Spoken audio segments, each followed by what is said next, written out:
Let's mic आज का अखबार। नमस्कार, लेट्स माइक में आपका स्वागत है। आज का अखबार के साथ मैं राखी जैन। यहाँ हम आपके लिए लेकर आते हैं देश दुनिया के बड़े अखबारों और मीडिया मंचों से सबसे अहम खबरें, विचार और विश्लेषण। द गार्जियन में प्रकाशित लेख में लेखक साइमन टिस्डॉल ने ईरान पर अमेरिका और इजराइल द्वारा किए गए सैन्य हमलों को न सिर्फ रणनीतिक विफलता बताया है, बल्कि ये भी तर्क दिया है कि इन कार्रवाइयों ने स्थिति और खराब कर दी है। उनका कहना है कि इन हमलों से ईरान की सरकार कमजोर नहीं हुई, उल्टा वहां का शासन और ज्यादा दमनकारी हो गया है, खासकर राजनीतिक विरोधियों के लिए, जिनकी हाल के दिनों में रिकॉर्ड संख्या में फांसी दी गई। लेख इस बात की तरफ ध्यान दिलाता है कि इन हमलों से ना तो ईरान का परमाणु कार्यक्रम रुका और ना ही शासन बदला और ना ही कोई अंतरराष्ट्रीय नियम कायदे लागू हो पाए। उल्टे इससे ईरान और पश्चिम देशों के बीच अविश्वास और बढ़ गया है। ईरान ने अंतरराष्ट्रीय परमाणु निरीक्षण बंद कर दिया है और उसकी चीन के साथ नजदीकियां बढ़ी हैं। इसने ईरान के भीतर कट्टरपंथी ताकतों को और मजबूत किया है, जो अब ये दावा कर रहे हैं कि पश्चिम से कोई संवाद संभव नहीं और केवल ताकत का जवाब ताकत से दिया जाना चाहिए। लेख ये भी बताता है कि किस तरह ये सारा परिदृश्य अमेरिका की पुरानी गलत नीतियों का नतीजा है, खासकर 2018 में ट्रंप द्वारा परमाणु समझौते से पीछे हटना। लेखक मानते हैं ये एक ऐतिहासिक चूक थी जिसने मौजूदा टकराव की जमीन तैयार की। लेख का बड़ा संदेश ये है कि अगर अमेरिका और इजराइल वास्तव में ईरान के परमाणु हथियारों को लेकर चिंतित हैं, तो उन्हें खुद अपने हथियारों की संख्या कम करने, धमकियों से बचने और क्षेत्रीय परमाणु सहमति पर काम करने की जरूरत है। सिर्फ सैन्य दबाव या हमलों से कोई हल नहीं निकलेगा। कुल मिलाकर ये लेख ईरान के मौजूदा हालात के पीछे पश्चिमी नीतियों की भूमिका को उजागर करता है और ये सवाल उठाता है, क्या अभी भी शांति और संवाद की कोई गुंजाइश बाकी है या फिर हमने अपनी ही गलतियों से ये दरवाजा बंद कर दिया है। अल जजीरा में प्रकाशित रिपोर्ट में चीन और रूस के बीच शुरू हुए संयुक्त नौसैनिक अभ्यासों के जरिए दोनों देशों की बढ़ती सैन्य साझेदारी और पश्चिमी वर्चस्व को चुनौती देने की मंशा को रेखांकित किया गया है। यह अभ्यास ज्वाइंट सी 2025 रूस के व्लादिवोस्तोक बंदरगाह के पास 3 दिन तक चलेगा, जिसमें पनडुब्बी बचाव, वायु रक्षा और समुद्री सैन्य जैसे सैन्य अभ्यास शामिल हैं। रिपोर्ट इस बात पर जोर देती है कि चीन और रूस न केवल सैन्य रूप से करीब आ रहे हैं, बल्कि इन अभ्यासों के जरिए अमेरिका के नेतृत्व वाली वैश्विक व्यवस्था के समानांतर एक सामरिक गठजोड़ खड़ा करने की कोशिश कर रहे हैं।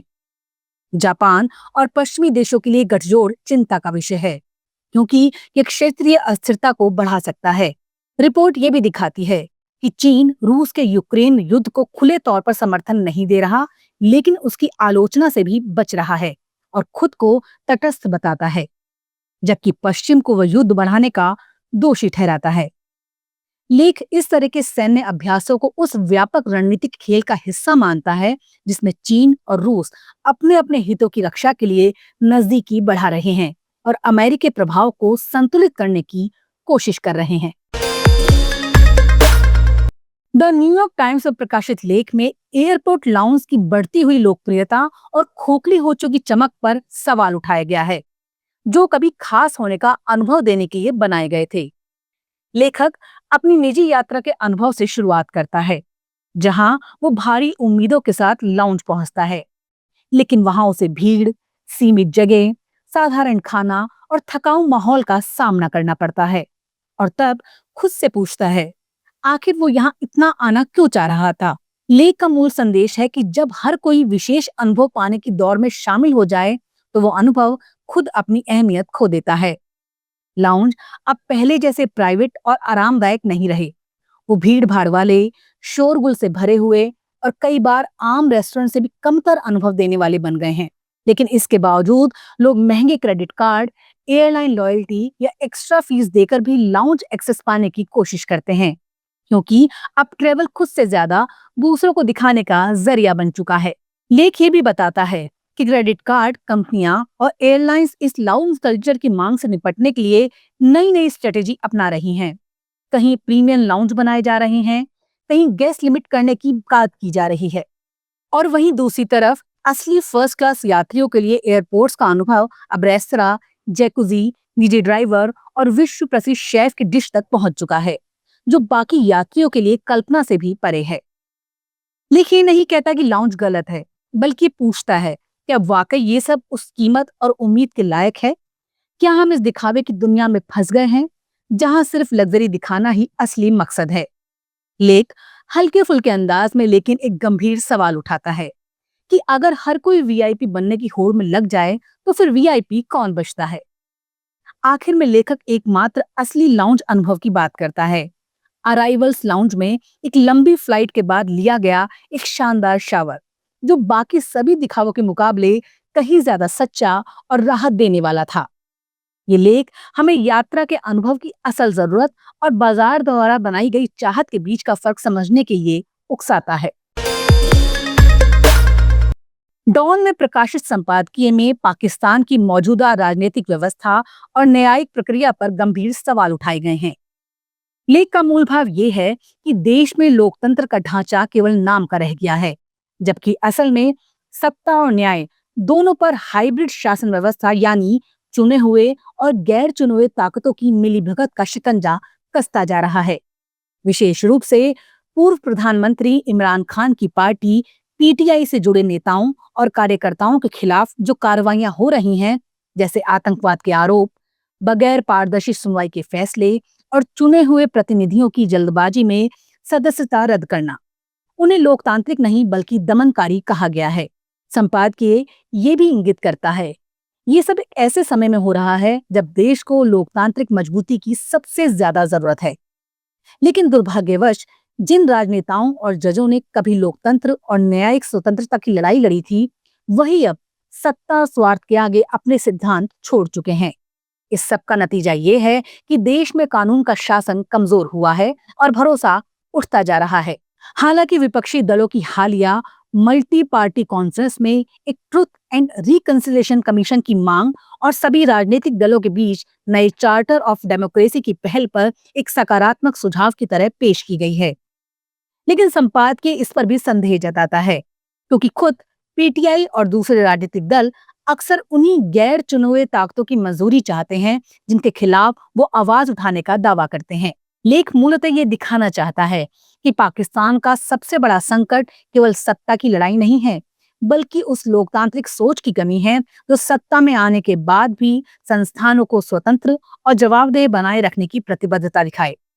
जब तक सभी पक्ष ईमानदारी से इस व्यवस्था को सुधारने के लिए एकजुट नहीं होते, तब तक देश इसी राजनीतिक और संस्थागत क्षय की ओर बढ़ता रहेगा। द प्रिंट में प्रकाशित लेख में रिटायर्ड लेफ्टिनेंट जनरल एच.एस. मनाग ने भारत की सैन्य रणनीति और हथियार नीति की पुरानी सोच पर गहरी चिंता जताते हुए साफ किया है कि अब युद्ध का चेहरा बदल चुका है और भारत को भी अपनी सैन्य तैयारियों में उसी के मुताबिक क्रांतिकारी बदलाव करने की जरूरत है। लेख की मूल चिंता यह है कि ऑपरेशन सिंदूर ने पहली बार ये स्पष्ट कर दिया कि अब लड़ाइयों में पारंपरिक हथियारों से ज्यादा असर ड्रोन जैसी तकनीकों का हो रहा है।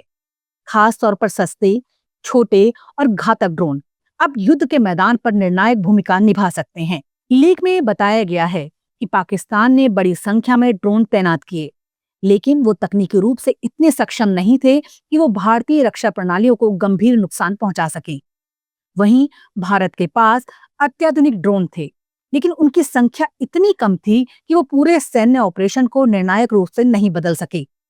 इससे सबक मिलता है कि भारत को न केवल गुणवत्ता बल्कि संख्या बल के मामले में भी अपनी ड्रोन ताकत बढ़ानी होगी। लेख इस सवाल भी उठाता है कि जब कम लागत वाले ड्रोन युद्ध में कारगर साबित हो रहे हैं, तो फिर भारत जैसे देश को $10 करोड़ के अपाचे हेलीकॉप्टर या $1 करोड़ के टैंकों में निवेश क्यों करना चाहिए? ये साफ कहा गया है कि भारत को अब टैंक, फाइटर जेट और तोप जैसे पारंपरिक हथियारों की खरीद पर दोबारा सोचने की जरूरत है, क्योंकि इनकी तुलना में ड्रोन ज्यादा सस्ते, लचीले और घातक विकल्प बनकर उभर चुके हैं। लेखक का मानना है कि अगर भारत ड्रोन युद्ध में पिछड़ा तो अगली लड़ाई में उसकी सेना रणनीतिक रूप से कमजोर साबित हो सकती है। इसलिए जरूरी है कि भारत अब ड्रोन को सैन्य ढांचे के केंद्र में रखे, एक अलग ड्रोन शाखा बनाए, समन्वित कमांड तैयार करे और हर साल कम से कम 2 से 5 अरब डॉलर का निवेश बजट तय करे ताकि भारत एक प्रमुख ड्रोन महाशक्ति बन सके। लेख असल में भारतीय रक्षा नीति के एक पुराने ढांचे को झकझोरने की कोशिश है और आधुनिक युद्ध के नए दौर के लिए उसे तैयार करने की चेतावनी भी। आज का अखबार में फिलहाल इतना ही। देखते रहिए, सुनते रहिए लेट्स माइक। नमस्कार। आप सुन रहे थे let's mike more than radio. Follow कीजिए हमें हमारे सोशल मीडिया प्लेटफॉर्म्स पर। It's time for news. It's time for more than radio. Presenting the first radio news app, Let's Mic. Let's Mic, a news-based app on your phone where you get to watch and listen news, talk shows, interviews, radio show podcasts. On Let's Mic, you get all relevant information of TV